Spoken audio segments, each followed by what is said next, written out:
우리 교회 학교 아이들을 제가 보면서 가끔 놀라는 때가, 이 아이들이 어른들에게, 특별히 그 부모님들에게 말을 할 때 어디서 배웠는지 아주 존댓말을 예쁘게 쓸 때가 있습니다. 그 모습 보면 너무나 예쁘고 대견해서 조그마한 아이들이 엄마 아빠에게 이랬어요, 엄마 저랬어요, 이런 말을 하는 거예요. 여러분, 책 중에 아이의 뇌를 깨우는 존댓말의 힘이라는 그런 책이 있더라고요. 거기에 보면 이 존댓말을 쓰는 게 얼마나 놀라운 결과를 가져오는가를 보여줍니다. 서울의 제동초등학교라는 곳에서 아주 수년 전부터 하는 것이, 전교생이 반말 대신에 존댓말을 사용하게 했습니다. 수업 시간은 물론 점심시간 또 청소 시간까지도 이 학생들 전체가 서로를 존대하고 존칭을 하고 높임말을 쓰게 했습니다. 그랬더니 그 아이들에게서 욕설이 사라지고요, 또 왕따와 싸움이 정말 눈에 띄게 줄었다는 이야기입니다.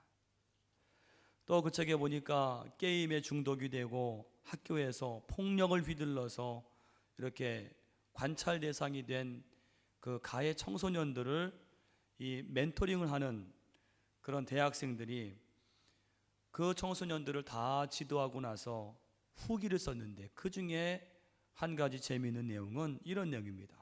처음에는 아주 욕을 하고 침을 뱉던 그 무서운 아이들이 존댓말을 써주니까 그 태도가 달라지고, 또 그 아이들이 자신들의 꿈을 이야기하고 눈빛이 달라지더라는 거예요. 존댓말을 써주니까. 그 책의 저자가 말하기를, 이 존댓말을 쓰는 것은 특히 아이가 태어나서 이 10살까지, 그 10세까지 존댓말을 쓰게 되면 이 아이의 인성은 물론 사회성이나 학습 능력까지도 영향을 미친다, 그렇게 책을 적은 것을 보았습니다. 여러분, 존댓말 쓰는 게 왜 이렇게 힘이 있고 놀라운 결과를 만들까요? 바로 이 존댓말이 담긴 존중이라는 것이 사람을 변화시키는 힘의 근간이라는 거예요. 존중. 여러분, 존중이 무엇입니까? 존중은 상대방을 높이어서 중하게 여기는 것입니다. 여러분, 우리 사람은 서로 만나면 상대방을 높여주어야 됩니다. 중히 여겨줘야 됩니다. 데보라 노빌이라는 사람이 그의 책 리스펙트, 존중이라는 책에서 이런 말을 했습니다. 돈보다 더 강력한 인센티브가 바로 존중이다. 그러면서 중요한 말을 했는데, 모든 사람의 악연은 존중이 없기 때문이다. 존중이 없기 때문에 모든 악연이 시작이 된다는 거예요. 여러분, 최근 우리 사회에서 아주 끔찍한, 저 한국에서 끔찍한 사건들이 많이 벌어지죠. 그런데 그 범행 동기를 나중에 그 사람에게 물어보면 너무나 황당한 게, 큰 원한이 있어서가 아니라 말을 하다가 나를 무시해서 그렇게 했다는 거예요. 나를 무시해서 그 사람을 때리고 결국에는 죽이기까지 했다는 이야기입니다. 여러분, 무시하는 게 무엇입니까? 무시. 존중이 사라진 거예요. 보세요. 존중이 사라지고 무시가 판을 치니까 이 사람들의 관계성들이 악연이 되는 것입니다. 여러분, 그러나 존중은 어떻습니까? 존중은요, 남도 살리고 나도 사는 것이 바로 존중인 줄로 믿습니다. 존중을 할 때 여러분, 우리의 관계성들이 풍성해지고 우리가 상상할 수 없을 정도의 놀라운 일들이 생겨난다는 것입니다. 오래전 미국에서 아주 이 비바람이 몰아치는 밤늦은 시간에 노부부가 여관을 찾아왔습니다. 그리고는 이 안내하는 젊은 직원에게 사정을 말합니다. 젊은이, 우리가 이 밤늦은 시간까지 여러 군데를 다녀봤지만 이 근처에 호텔 여관들이 다 차서 방을 구할 수가 없습니다. 방이 꼭 필요한데 좀 구할 수가 없겠습니까? 그랬더니 그 늦은 밤인데 귀찮아할 만도 한데 그 젊은 직원이요, 조지라고 하는 젊은 직원인데 정중하게 설명을 합니다. 지금 이 근처에 큰 총회가 3개가 열려서 아마 호텔 여관들이 빈 방이 없을 겁니다. 사실 우리 여관의 객실도 다 찼습니다. 그 말에 이 노부부가 아주 실망에 가득해서 돌아서려고 할 때에 이 직원이 평소에 신념이 뭔가 하면 내가 어떤 경우라도 손님들에게 최선을 다하자, 이런 신념을 갖고 사는 사람이었어요. 그러니까 그 돌아서는 노부부에게 잠깐만요, 지금 새벽 1시고 이렇게 비바람이 비가 쏟아지는데 두 분을 거리로 나가게 할 수는 없습니다.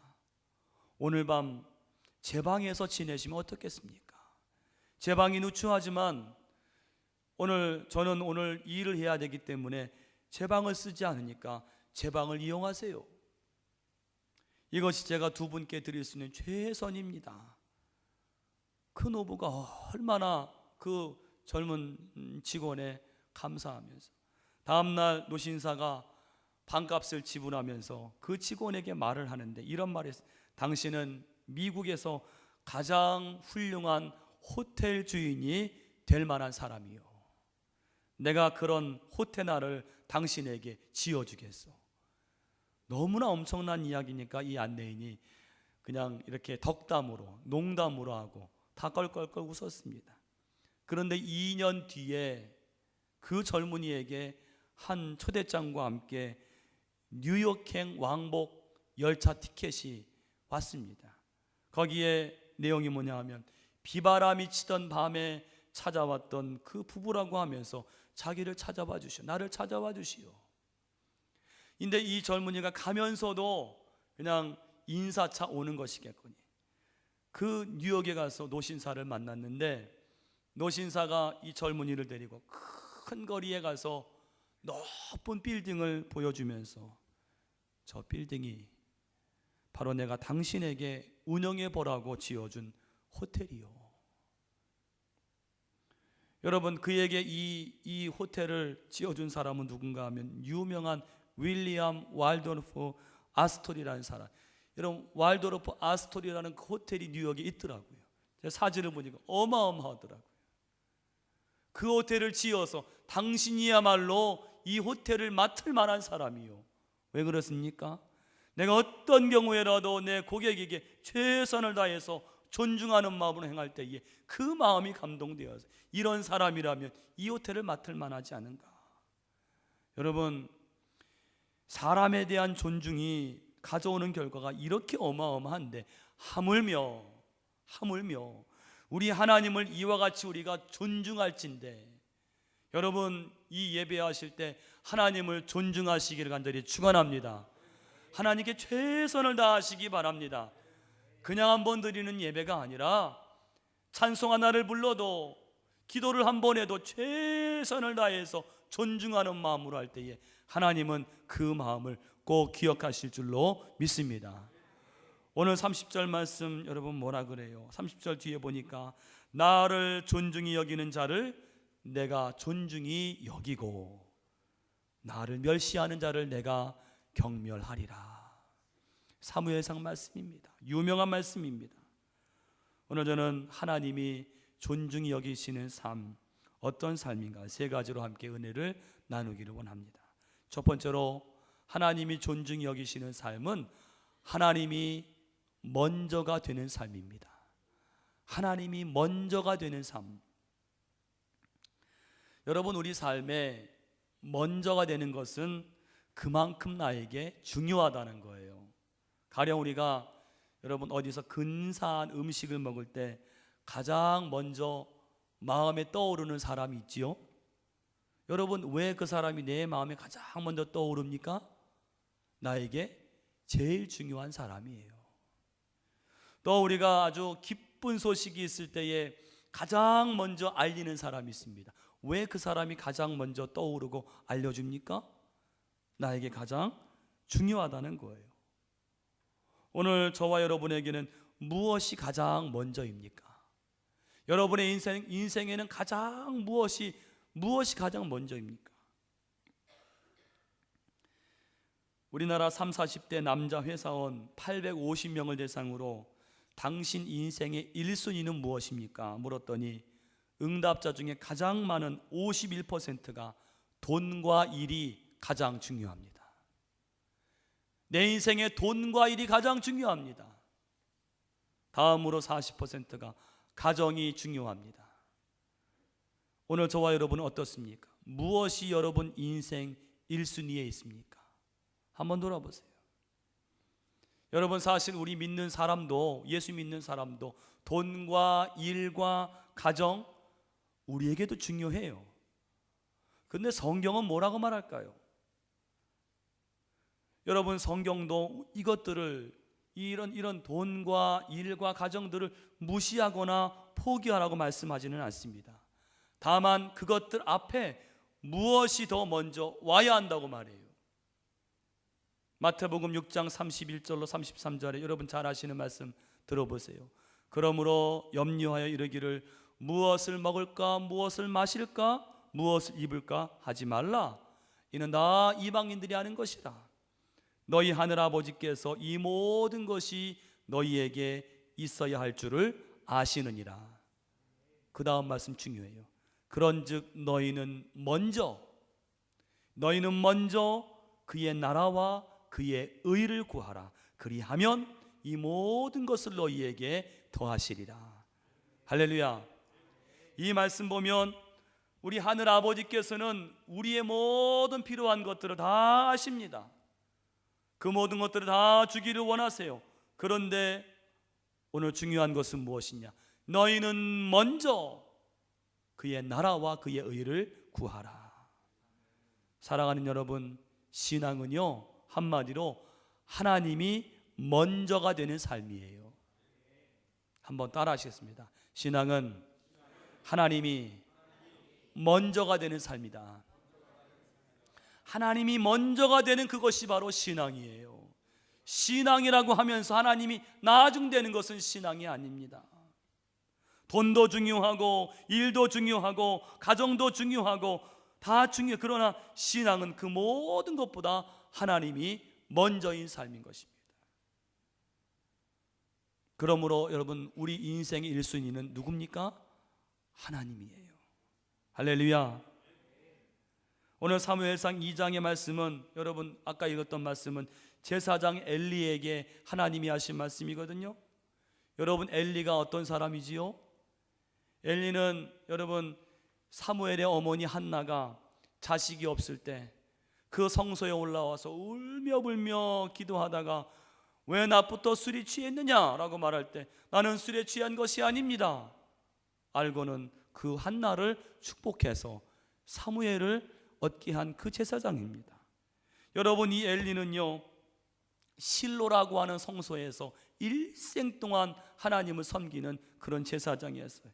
이 실로에 여러분 하나님의 법궤가 있었습니다. 하나님의 법궤를 지켰습니다. 백성들에게 말씀을 가르친 그런 제사장입니다. 그런 오늘 엘리에게 하나님께서는 청천벽력 같은 말씀을 하고 계신 거예요.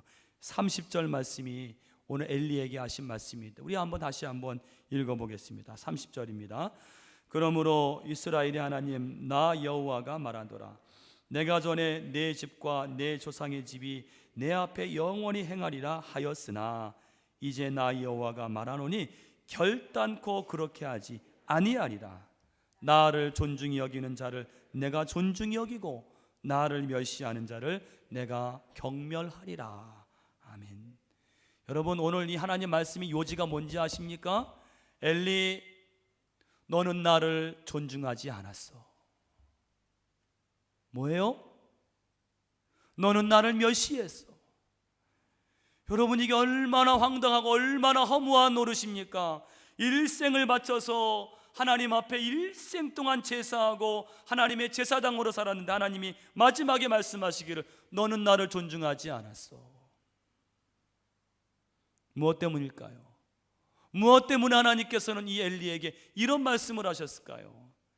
그 이유가 29절에 나옵니다. 29절 그 전에 나옵니다. 같이 읽겠습니다.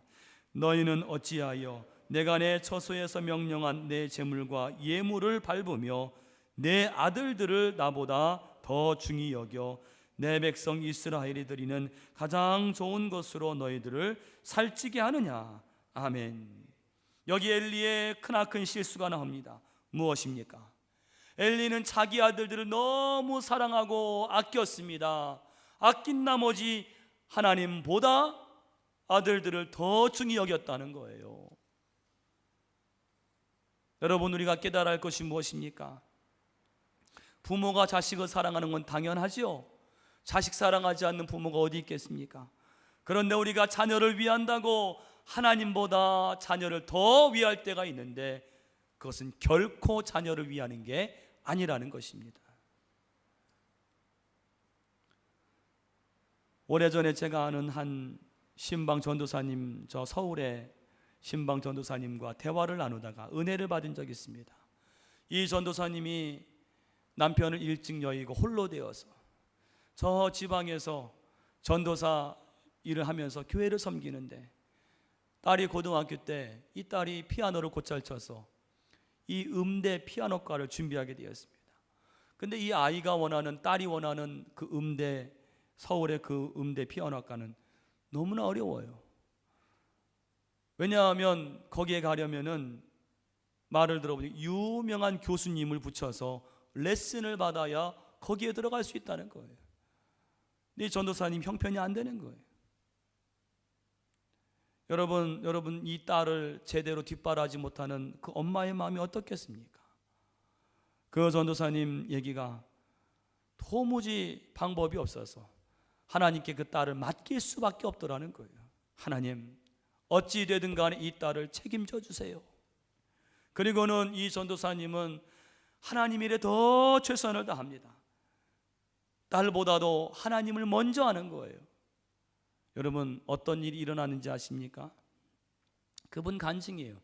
그 해에 놀랍게도 때마침 농어촌 자녀 특별 전형이 생겨서 그래가지고 그 서울에 아주 그 잘하는 아이들 외에 농어촌 자녀 특별 전형이 생겨서 그 대학에 들어간 것입니다.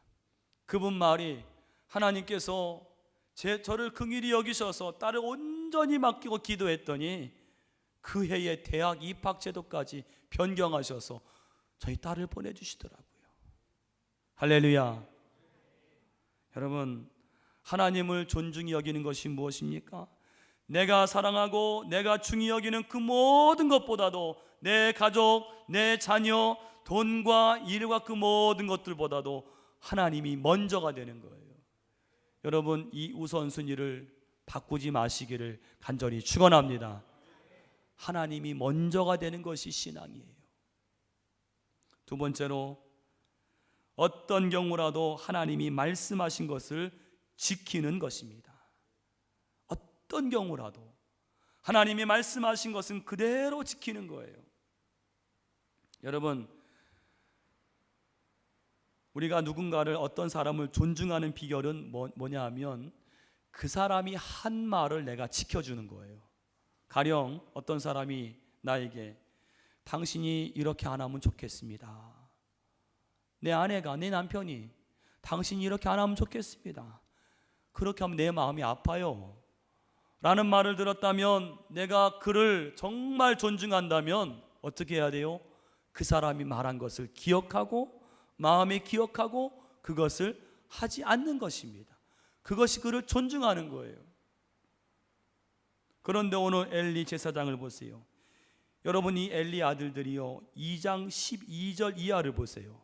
거기 여러분 나중에 보시면은요, 하나님 앞에 정말 엄청난 악을 행합니다. 어떤 악인가 하면 이 제사장 아들들이요, 백성들이 제사를 드리려고 제물을 가지고 오면 그 제물이 끓는 그 가마솥에서 새 갈고리를 가지고 턱 집어가지고 큰 덩어리가 올라오는 대로 이것은 하나님의 것이다, 그리고 가져가는 거예요. 하나님의 제물을. 이게 얼마나 큰 악입니까? 특히 여러분, 다른 사람은 몰라도 엘리는 그게 얼마나 큰 악인가를 알고 있습니다. 그게 얼마나 하나님의 마음을 아프게 하는가. 그랬다면 엘리는요, 어떤 대가를 치르고라도 아주 사생 결단을 내서 이 아들들이 이걸 하지 못하게 했어야 되는 거예요. 그런데요, 그 악행을 금하지를 못했습니다. 금해야 할 것을 금하지 못했어요.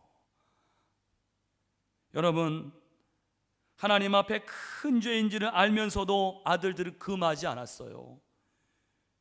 죄인 걸 알면서도 금하지 않고, 죄인 걸 알면서도 오늘 버젓이 행하는 게 뭔지 아십니까? 하나님을 멸시하는 거예요. 그게 하나님을 멸시하는 것입니다.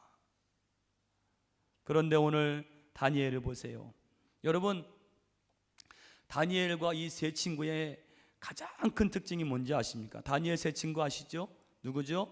사드락과 메삭과 아벳느고입니다. 여러분, 이 다니엘과 세 친구의 가장 큰 특징은 다니엘 1장을 봐도 그렇고 3장을 봐도 그렇고 6장을 봐도 그렇고 하나님이 아니라고 말씀하시면 아닌 거예요. 하나님이 아니라고 말씀하시면 목에 칼이 들어와도 안 했어요. 하지 않았습니다. 이것이 이들의 가장 큰 특징이에요. 여러분, 그들이 왕궁에 처음 왔을 때 어떻게 했습니까? 왕의 진미가 내려왔어요. 여러분, 왕의 진미가 얼마나 근사함. 그런데 가만히 보니까 우상에게 드려진 제물이거든요. 오늘 이들 마음속에는 하나님이 우상을 숭배하지 말라고, 우상에게 드려진 것을 먹어서 더럽히지 말라는 그 하나님을 말씀을 알고 그 음식을 거부했습니다. 여러분, 포로가 왕의 음식을 거부하는 건 뭐예요? 죽음이죠, 죽음. 죽기를 각오하고 먹지 않았어요. 하나님이 아니라고 하니까 안 한 거예요. 하나님이 금하신 거니까 먹을 수 없다고 한 겁니다. 하나님이 그들을 어떻게 하셨습니까? 이 환관장의 마음을 긍휼히 여기는 마음으로, 이 다니엘과 세 친구를 긍휼히 여기는 마음을 갖게 하고 열흘간 채소만 먹는 시험을 했습니다. 어떻게 됐습니까? 왕의 진미를 먹은 소년들보다 이들의 얼굴이 더 윤택하게 된 줄로 믿습니다. 여러분, 우리가 하나님 말씀을 가지고 하나님 말씀대로 살아가면 세상의 어떤 사람들보다도 더 윤택한 영육의 삶을 살게 될 줄로 믿습니다. 하나님이 책임져 주시는 거예요. 오늘 여러분, 다니엘 6장에 보니까 다니엘은 또 한 번의 위기를 맞이하죠. 이 다니엘이 여러분 페르시아의 총리였습니다. 으뜸가는 총리였습니다. 그런데 이 다니엘을 시기하던 자들이 올무를 놓았어요. 올무를 놓았어요. 그 올무가 뭔지 아십니까? 이 다니엘이 너무 깨끗하니까 다른 것으로는 올무가 되지 않고 무엇으로 올무를 놓았는가 하면 이 다니엘은 어떤 경우에도 하나님 말씀을 지키는 자다. 이걸 가지고 올무를 놓았어요. 무슨 말인지 아십니까? 이 다니엘은 어떤 경우에도 하나님 말씀을 지키는 자이기 때문에 하나님 말씀을 지키면 죽게 되는 상황을 만들어 놓은 거예요. 그게 무엇입니까? 왕의 신상을 만들었습니다. 그리고는 왕 외에 다른 것에 절을 하면 저 사자굴에 넣으라고 하는 조서를 이들이 만들었어요. 그리고는 왕에게 여기 도장을 찍어주세요. 도장을 찍었습니다. 이제는 왕 외에 다른 이 신에게 절을 하면 사자굴에 들어가는 것입니다. 올무입니다. 오늘 다니엘 앞에 큰 올무가 왔습니다. 다니엘의 믿음을 무너뜨릴 만한 너무나도 엄청난 올무입니다. 이 올무 앞에서 다니엘이 어떻게 있는지 아십니까? 고민했을까요? 고민하지 않았어요. 하나님이 하지 말라고 하셨기 때문에 안 한 거예요. 할렐루야. 오늘 여러분 다니엘 6장 10절 말씀 같이 읽어보겠습니다. 6장 10절 말씀 같이 읽겠습니다.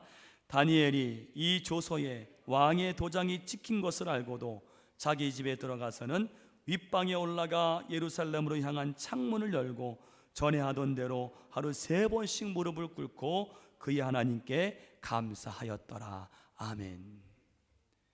여기 여러분 중요한 말씀. 다니엘이 이 조서의 왕의 도장이 찍힌 것을 알고도 뭐예요? 오늘 다니엘이 이 하나님 말씀대로 행할 것 같으면은 이것은 그 즉시로 이제는 사자굴에 가는 것입니다. 그것을 알고도 이 올무 앞에서 다니엘은 하나님 말씀을 그대로 지켜 행하기를 포기하지 않은 줄로 믿습니다. 오늘 우리도요, 우리 앞에 우리의 믿음을 무너뜨리기 위한 올무들이 많습니다. 우리의 믿음을 무너뜨리려고 큰 올무들이 우리 앞에 놓일 때가 있습니다. 여러분, 그 올무를 이기는 하나님의 능력이 뭔지 아십니까? 하나님 말씀대로 하나님이 하라고 하신 건 하고 하지 말라고 하신 것은 하지 않는 것이 바로 능력인 줄로 믿습니다. 오늘 다니엘이 어떻게 됐습니까? 그 올무에 들어갔어요. 사자굴에 들어갔습니다.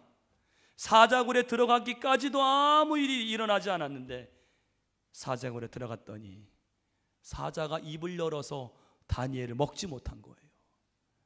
여러분, 이와 같은 놀라운 역사가 저와 여러분에게 있으시기를 간절히 축원합니다. 우리의 믿음을 무너뜨리기 위해서 오늘 이 올무가 놓였지만은 그 올무가 나를 해치 못하고 나를 잡아먹지 못하는 그런 놀라운 능력이 어디 있느냐? 하나님 말씀하신 대로 그대로 지켜 행하는 것이 바로 능력이라는 거예요. 왜 그 능력을 주십니까? 하나님이 야, 이 사람이 나를 존중히 여기는구나. 마지막 세 번째는요, 하나님과 만나 교제하는 것이 하나님을 존중히 여기는 것입니다. 하나님과 만나 교제하는 것. 여러분, 우리가 누군가를 존경하고 존중하면 어떻게 합니까? 내가 존경하는 분에게, 존중하는 분에게 전화를 드립니다. 때마다 전화를 드립니다. 안부를 여쭙습니다. 또 방문을 해서 인사를 합니다. 그래서 여러분, 어떤 사람이 나에게 어떤 목적이 아니라 순수한 의도로 때마다 전화를 하고 또 방문을 해주면 그렇게 고마울 수가 없어요. 왜 고맙습니까? 나를 존중하는 거예요. 하나님도 마찬가지입니다. 오늘 여러분들이 세상을 살아가시다가 이날은 하나님께 예배하는 날이지, 하나님을 기억하여 이 주일만큼은 내가 하나님 앞에 예배한다고 하는 그 마음, 그것이 바로 하나님을 존중하는 거예요. 할렐루야. 내가 하나님을 만나고자 하는 것, 그것이 하나님을 존중하는 거예요. 여러분, 믿음의 위대한 사람들 공통점이 있는데 뭔지 아십니까? 그들은 어떤 시간보다 하나님과 만나는 시간을 소중히 여겼어요. 링컨 같은 사람은 미국의 대통령인데 그 백악관 안에다가 기도실을 만들었어요. 뭡니까? 내가 이 나라를 다스리기에 국사를 이렇게 의논하고 그런 것보다도 내가 하나님과 만나는 시간이 더 중요하다는 거예요. 하나님 그를 어떻게 하셨습니까? 그를 가장 성공적인 대통령으로 만들어준 줄로 믿습니다. 큰 일을 감당하게 하셨어요. 여러분, 사도행전 10장에 보면 고넬료 잘 아시죠? 로마의 백부장입니다. 그는 로마의 백부장인데 기독교가 이방으로 전파되는데 가장 중요한 역할을 한 사람입니다. 어떻게 그렇게 되었을까요? 오늘 사도행전 10장 2절에 보니까 그를 묘사하기를 이렇게 묘사합니다. 그가 경건하여 온 집안과 더불어 하나님을 경외하며 백성을 많이 구제하고, 마지막에 뭐라고 하는가 하면 하나님께 항상 기도하더니. 고넬료는요, 이방의 로마의 백부장이었는데 하나님께 항상 기도하는 사람이었어요. 하나님이 그를 어떻게 만드셨습니까? 기도하는데 환상을 보여주셔서 베드로를 만나라. 그런데 베드로도 기도하는 가운데 환상을 보았습니다. 저 고넬료를 만나라. 이 두 사람이요, 환상 가운데 서로가 통해서 만나게 되었습니다. 그래서 하나님의 복음을 전파하는 기회를 만든 것입니다. 여러분, 하나님과 만나는 시간을 가장 소중하게 생각하시기를 간절히 축원합니다. 이 시간이 소중한 거예요. 이번에 우리 제자 훈련을 하다 보니까 제가 느낀 것이, 아하, 우리가 하나님을 사랑하면 사랑할수록 하게 되는 게 뭔가 하면 하나님과 만나려고 하는구나. 바빠도 성경책을 펴고 말씀을 보더라고요. 기도를 하더라고요. 하나님과 만나는 시간이 그렇게 소중합니다. 오늘 다니엘을 보세요. 이 다니엘은 여러분 하나님과 만남을 얼마나 소중하게 여겼는가.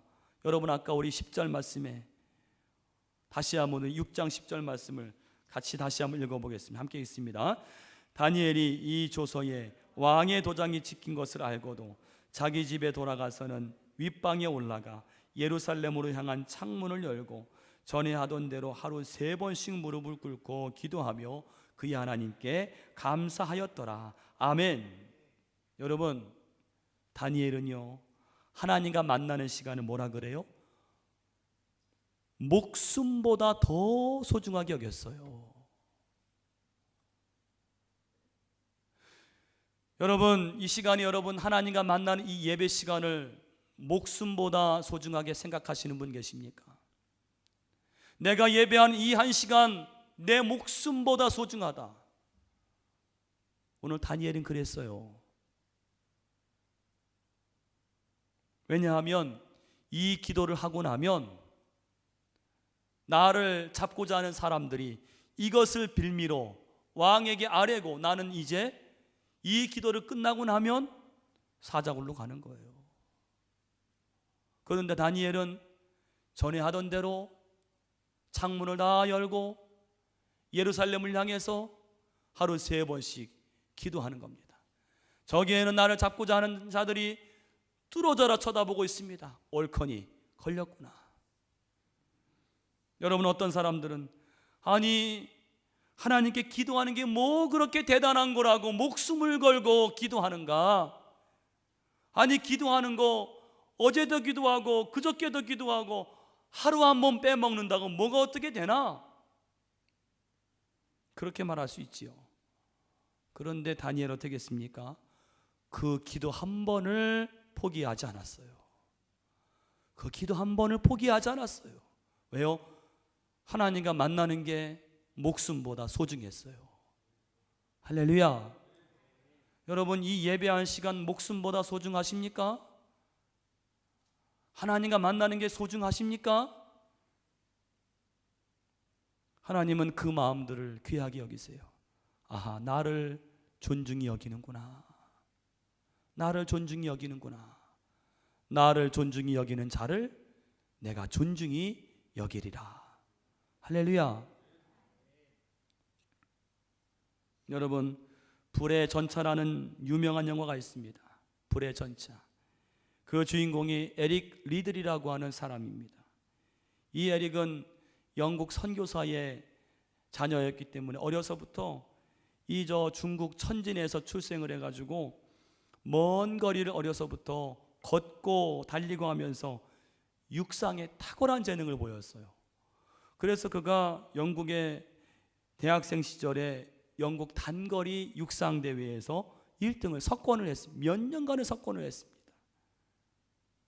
드디어 그는 1924년 파리 올림픽에 100m 달리기 영국 대표로 나갔는데 누가 봐도 이 100m 달리기는 이 에릭 리들이 금메달 후보입니다. 너무나 탁월합니다. 나가기만 하면 금메달이에요. 그런데 그만 100m 경기 그날이 주일날이었습니다. 여러분, 이 사람은 선교사 자녀니까 평생 예배를 드렸어요. 지금까지 드렸고 앞으로도 드릴 것입니다. 그런데 이제 딱 한 번 빠지면 됩니다. 오늘 이 올림픽은 일생에 한 번 올까 말까 한 기회입니다. 이걸 놓치면 금메달은 날아갑니다. 그런데 에릭이 말합니다. 고민도 없이 저는 주일에는 뛰지 않습니다. 전 주일엔 뛰지 않습니다. 주일은 하나님께 예배해야 합니다. 이 에릭의 이야기를 들은 영국이 난리가 났습니다. 금메달을 딸 줄 알았는데 이 에릭에 대한 비난이 쏟아집니다. 신앙을 소매 끝에 달고 다니는 위선자다, 조국의 명예를 버린 자다, 온갖 비난이 쏟아집니다. 여러분, 이제 에릭은 돌아가면 이 매국노로 나라를 팔아먹은, 나라를 사랑하지 않는 사람으로 그렇게 살아갈 것입니다. 그런데도 에릭은 그날, 그 100m 경기에 있던 날 조용하게 그 근처 한 교회에 가서 교우들 예배하고 간증을 합니다. 다 날아갔습니다. 금메달도 없어요. 하나님이 그를 어떻게 하셨을까요? 그를 그냥 그렇게 부끄럽게 놔두셨을까요? 놀라운 일이 벌어졌습니다. 자기의 주종목이 아닌 200m에 나가서 그만 동메달을 땄어요. 더 놀라운 것은 400m에도 출전한, 400m는 전혀 이 에릭의 이 사람의 주종목이, 여기는 메달을 기대할 수가 없습니다. 여기에 참여한 것은 그냥 들러리로 참여한, 다른 선수들 들러리로 참여한 거예요. 그런데 놀라운 일이 벌어졌습니다. 이 에릭이 400m를 100m 달리기 하듯이 달렸다는 거예요. 경기를 보던 이 전문가들이, 야, 저 사람이 저렇게 달리다가는 저건 쓰러져 죽을지도 모른다, 그런 말을 할 정도로 그렇게 달렸다는 거예요. 에릭이 47초 6이라고 하는 세계 신기록을 세우면서 400m를 금메달을 땄습니다. 이건 기적입니다. 그 뛰는 모습이 마치 불의 전차 같다 그래서 그 영화 제목이 불의 전차가 된 거예요. 결승전 테이프를 끊고 나서 보니까 에릭의 손에 쪽지 하나가 쥐어져 있었습니다. 그 쪽지에는 뭐가 있었는가 하면, 그 결승전에 출전할 때 담당 안마사가 아마 신앙인이었던 것 같아요. 그 안마사가 쥐어준 쪽지인데 뭐냐면, 나를 존중히 여기는 자는 내가 존중히 여기리라. 내가 그 금메달까지 포기하면서 나를 이렇게 존중히 여겼느냐? 내가 너를 포기하지 않겠다. 내가 너를 부끄러움 당하지 않겠다. 내가 너를 존중히 여겨주겠다. 하나님의 약속의 말씀이에요. 여러분, 오늘 우승의 비결을 묻는 기자들에게 에릭이 말합니다. 처음 200m는 정말 제 힘으로 최선을 다해 뛰었고 나머지 200m는 주님의 도우심으로 뛰었습니다. 여러분, 오늘 우리 인생도 마라톤입니다. 우리 인생을 무슨 힘으로 살아갈 것입니까? 오늘 내 힘으로 살아갈 것입니까? 오늘 주님의 힘으로 살아가시는 여러분 되시기를 간절히 축원합니다. 어떤 자를 이 인생의 마라톤에서 가장 존귀한 영예를 입히시느냐? 나를 존중히 여기는 자, 하나님을 만나는 것을 목숨보다도 더 소중히 여기는 자를 하나님은 내가 너를 책임져 주마. 내가 나를 그렇게 존중히 여겼느냐? 내가 너를 책임져 주마. 여러분, 이와 같은 놀라운 축복의 삶을 감당하시는 저와 여러분이 되시기를 간절히 축원합니다. 기도하겠습니다. 하나님 감사합니다. 오늘 이제 우리가 하나님 앞에 우리의 모든 삶과 시간을 들여서 하나님을 존중히 여겨드리기를 간절히 원합니다. 나를 존중히 여기는 자를 내가 존중히 여기리라, 이 말씀을 기억하면서 하나님이 가장 먼저 된 삶을 살게 하여 주시옵시고, 하나님이 우리에게 주신 말씀들을 분명히 기억하여서 그 말씀대로 살아가는 우리가 되게 하여 주시옵소서. 예수님의 이름으로 기도하옵나이다. 아멘.